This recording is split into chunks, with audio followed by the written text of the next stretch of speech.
we tend to mandate the use of technology. You should be using social media in this manner. You should be talking about this on social media, stuff like that. No, it's wrong, right? Leave it open for the people. Welcome, everyone. Today we have an esteemed guest, Julien. Is it okay if you introduce yourself?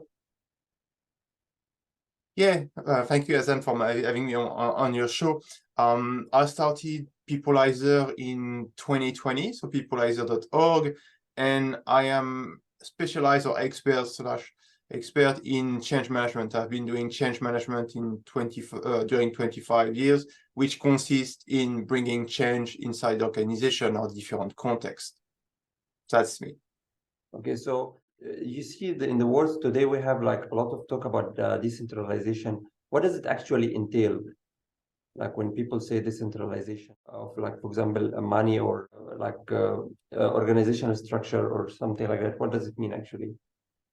Yeah, exactly. So people tend to use terms without really understanding them sometimes. It's good to step back. And I think it's what we want to do during this podcast is stepping back a bit on decentralization, give a bit more context to people so that when they think about decentralization, when they want to decentralize something, they actually get a better understanding of what is it and what they can do about it, right? So when we talk about decentralization, we also need to talk about centralization. Because at the end of the day, if you want to decentralize, it's because something has been centralized in the first place. Otherwise, you wouldn't even ask yourself the question or think about decentralizing something.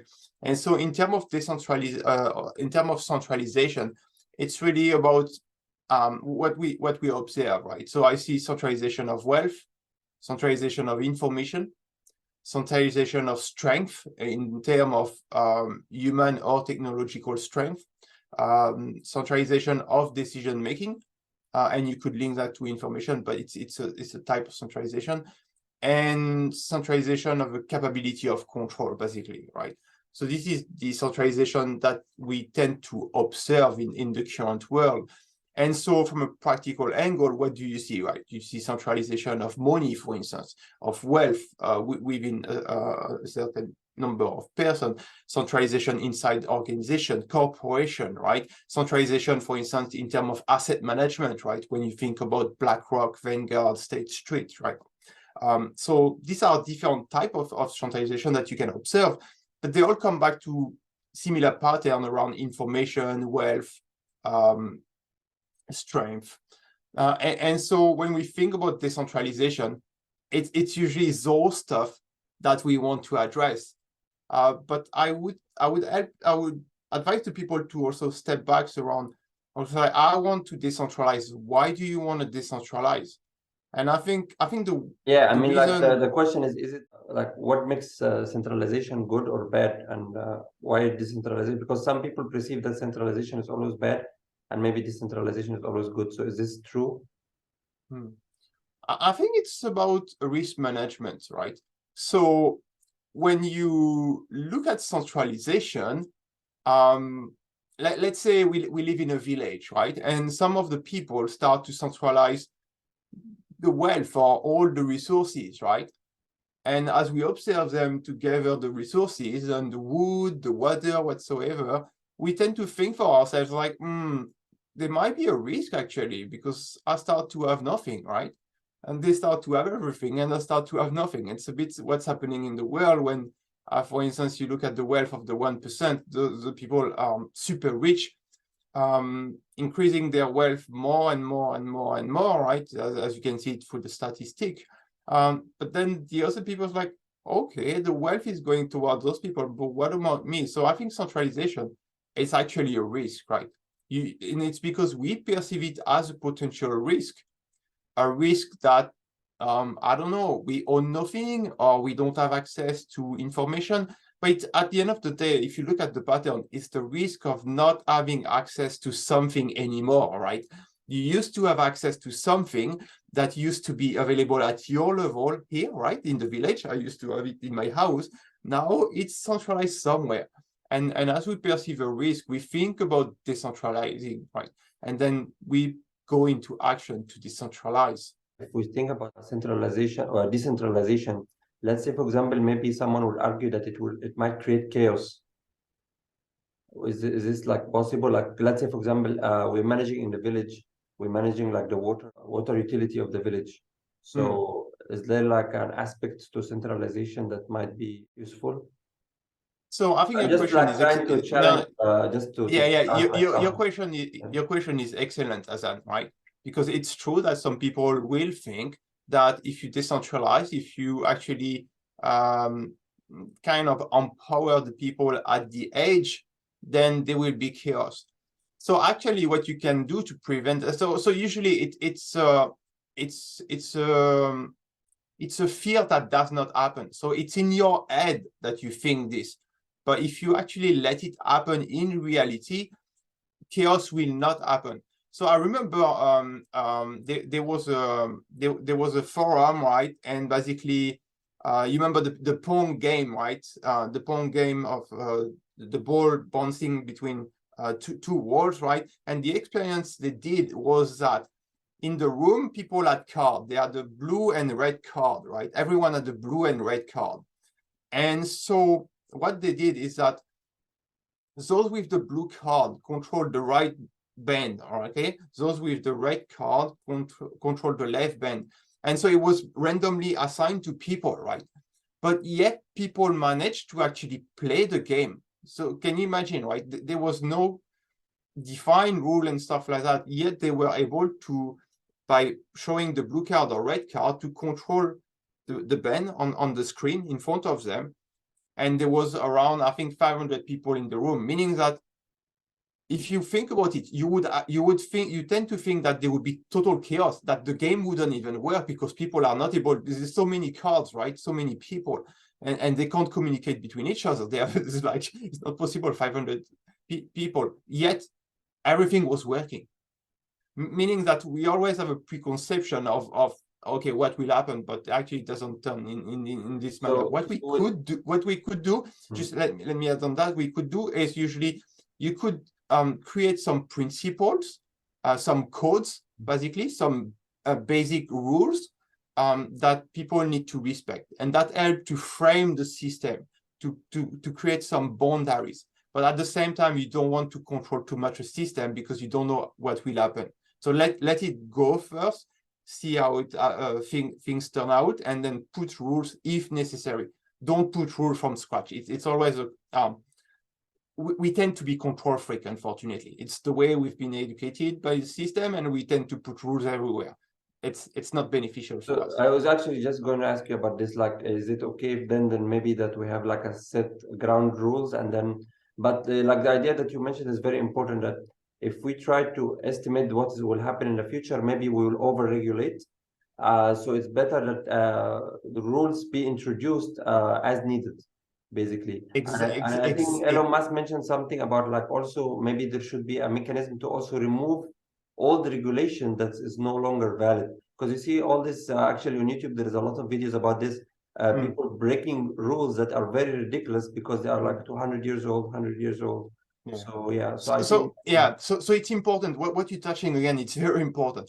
So when we think about decentralization, we need to think about it in a context, and the context usually is a lot of laws, right? We are I don't know the case in Indonesia, but in Europe we end up with system, especially in France, in Spain, where we are over-regulated. There's regulation everywhere, right? And when I dig into those regulation, when I look at the regulation, it's basically hundreds of pages of legal jargon, right? Which is, most of the people don't understand it. And so in this context, what I would advise is start from scratch. It's almost that we need to start from scratch. And I think that's the reason also we go into crisis and chaos.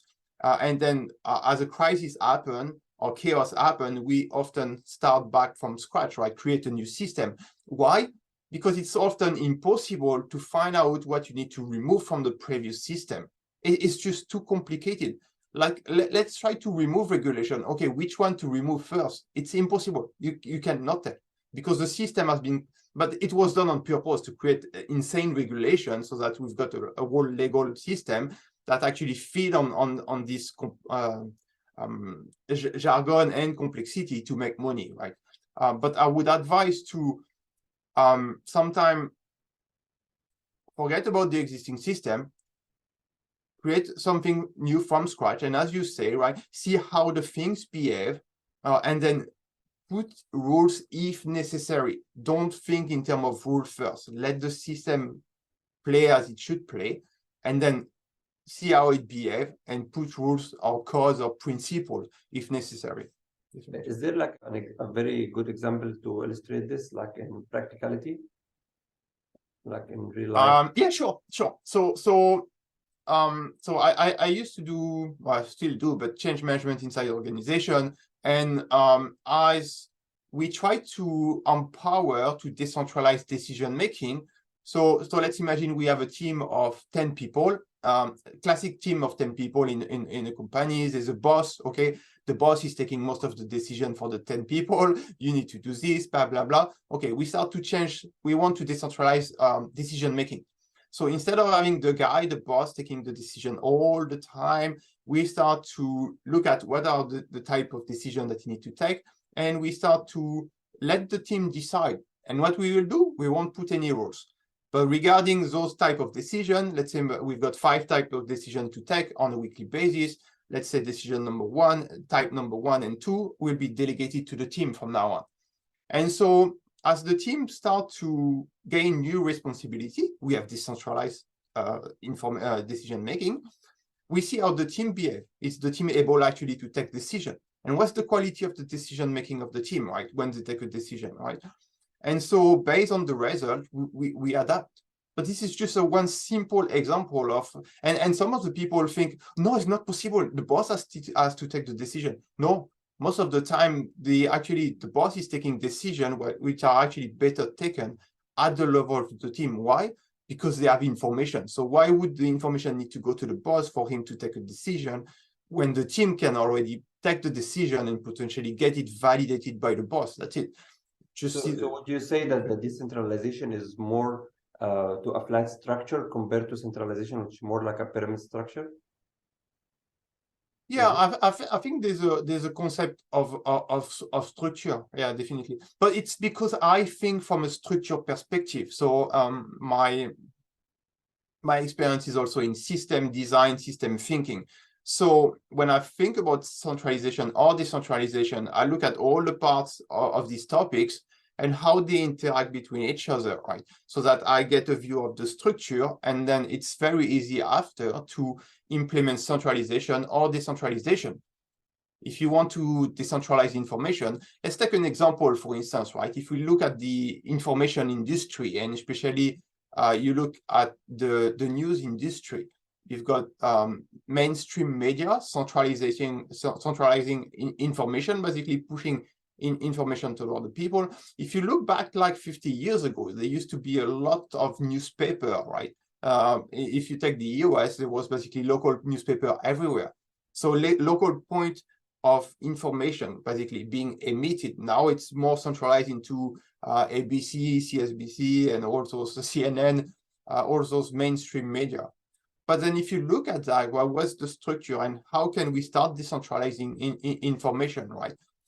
And it's what's happening, for instance, through, I don't know, alternative media like Patreon, Substack, where people become the point of emission for information, basically, right? So you basically almost decentralize journalism, but you just come back to the previous state, right? 50 years ago, it used to be like this. It's just that instead of being paper-based, now we move toward digital, right? Stuff like that.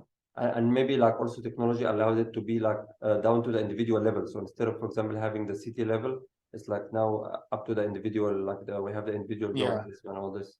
Yeah, it's very and we do see something paradoxical a bit, right? It's that digital as digital enable decentralization, right? As we see through cryptos and stuff like that. But at the same time, there's still most of the time a central point behind the technology. And this is what we need to be extremely careful about, because sometimes people are too enthusiastic about the tool and say, okay, crypto or whatever technology to decentralize. but they forget that actually, when you look at the technology in detail, there's actually still a centralization point. And then if this stuff fail, if the risk really happen on this stuff, then it's game over for the rest, right? So the challenge is really to create tools, because this is what it is, right? It's like stuff like crypto are simple tools that enable really full decentralization without any centralized point at any time. This is really the challenge, because once you've created that, then it's full decentralization, and it's really enabled to do fantastic stuff, right? You don't have, no one has the capability to come in the system and re-implement centralization at any point. And that's the key point. So it means that there's actually, in principle, there's no more risk that someone come in and then disproportionately accumulate leverage or disproportionately gather resources versus all other people. So would you say, so from that perspective, would you say that something like the CBDC, like the centralized digital bank currencies, would this might carry a more risk, for example, because it's digital, but it's still centralized? So there's like maybe one single point of failure? So always see a tool is neutral. Any tool, any technology is purely neutral, right? Now, what matters is what you do with this technology. Remember the IBM point cards during the Holocaust, right? The IBM machine was used to actually track prisoner in death camp, right? But it's just a machine, it's neutral, but it was used for a really bad idea, a bad aim. And so it's the same for CBDCs. CBDCs is purely neutral.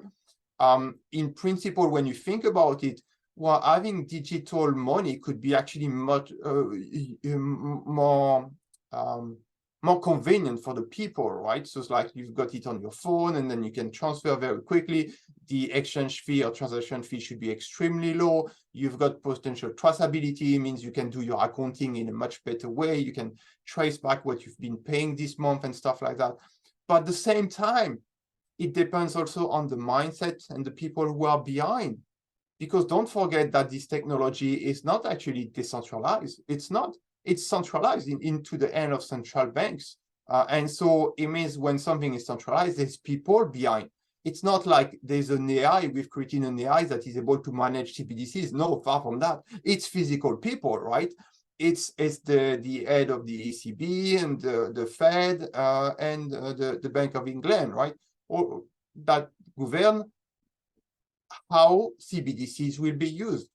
And so when people come on a show or go in forums like the World Government Summit or the IMF Summit or the World Bank Summit and tell you that with CBDC, you'll be able to program what people buy and what people don't buy, then you should start to be worried. And again, coming back to our approach, it's purely risk management. From the moment they be able to actually program what I can buy in a store, what product or services I can procure, then what do you think about yourself, right? So like there's a risk for you, right? So are you ready to run this risk?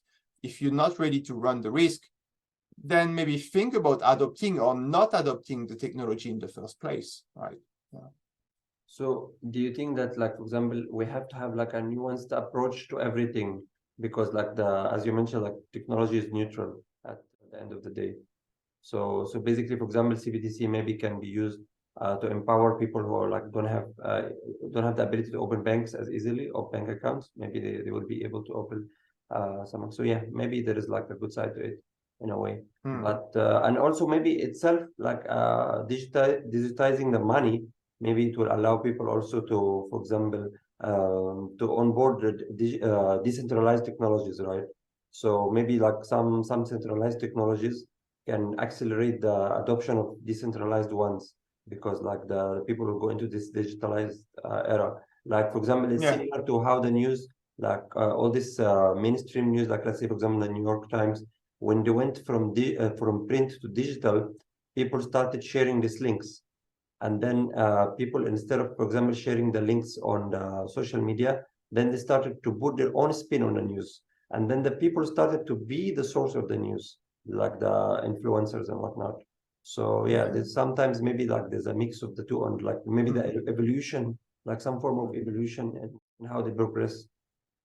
Yeah, that's a good point. When you basically deploy new technology, new system, a bit like with the deployment of ChatGPT and AI, right?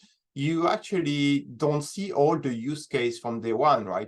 You have so the guy thinking about centralization and deploying the system think that the system should be used in a given manner, and so he will usually, as we saw see in the current system, the current context, the people having decentralization and deploying their own system mandate the use of the system. You need to use the system in this manner. But what happened? Usually there's people that don't want to use the system in this manner. So they think about creative ways to use the system. Because why I should use the system in the way you say it? No, I want to use the system in the way it benefit me, and I want to use it in this manner or in this manner, right? This is where society has been going wrong in a way, right? Instead of deploying technology so that people can make best use of it, right, for their own interest and whatever they need, we tend to mandate the use of technology. You should be using social media in this manner, you should be talking about this on social media, stuff like that. No, it's wrong, right? Leave it open for the people to. So it's like we're coming back to the regulation also, right? Like basically, so in this manner, like these technologies are deployed, but they are actually basically regulated before being deployed. So I think that's the problem here. Very Yeah, but it comes back to who is deploying those technology and for what purpose, because at the end of the day, if you look at history and especially the 120 last year, it has been deployment of technology or domain or whatever in a very strategic manner that benefits a number of people and doesn't benefit the rest, unfortunately. This is the pattern we see through history. Now the problem is that because people don't read anymore, I would say, or people don't research anymore, they don't see that. They see it as a new tool that is cool and will be easier for life, and that's the way it is mostly presented to people most of the time. It will be more convenient. You'll be protected from hackers, and that's the reason why your banking system or your bank currently talk to you about hacking all the time, because they prepare you for the introduction of CBDCs. They want you to be scared. And so I prepare the problem to talk to you about the solution, which will be CBDCs, will be safe, will be convenient. But unfortunately, it's also about control and not your personal interest. So you need to be careful. It belongs to people are responsible. It's for them to take the decision, but they need to take the best decision for themselves. And I would say, yeah, you can go for it and try it, but you will see what happens. But for all those who are capable, it's very important. This message, I think, is super important. Is for all those who are capable to build solution. Try to engage yourself into doing something, basically. Participate in startups, create a new product, whatever, do something, because there's a lot of things that remain to be done. And when we see the capabilities that are available, like AI and stuff like that, we can do fantastic stuff, right, for the people and for the need of the people. So there's no problem with that.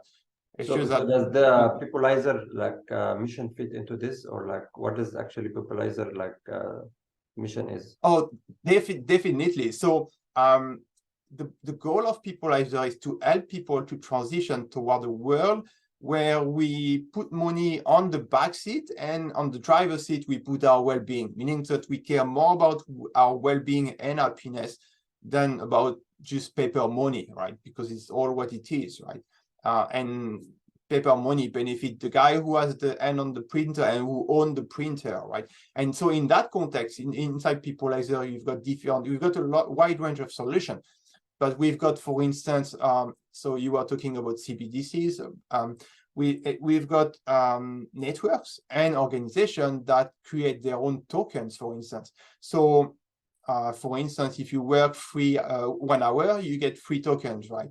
So basically, you are the money emission. By the fact of working, you basically create tokens, and those systems already exist. It's just that it is not easy to get them to fit inside society. But the value is actually very interesting in terms of like, okay, my time equal your time. So whatever we do, be it a doctor or a surgeon or a clerk or a lawyer, the number of hours as an equivalent in terms of token. That's it, right? And so this is one system existing. I'm thinking about decentralization of information, for instance, as well. There's Crowdbunker in France. So Crowdbunker basically was born as an alternative to YouTube. It's a kind of French video platform, but the goal is to let information not be centralized, right? So basically, there's a decentralization of information. There's no censorship on the platform, so there's no filtering. And it doesn't mean that people say bullshit. No, on contrary, again, you don't. So who determines like these filters in the system? Or sorry? Is the filters predetermined, or do you determine the filters, like for example, for something like this on an ongoing basis? So there's no filtering on Crowdbunker except those the basic filtering, like for instance bad words or bad language and stuff like that, right?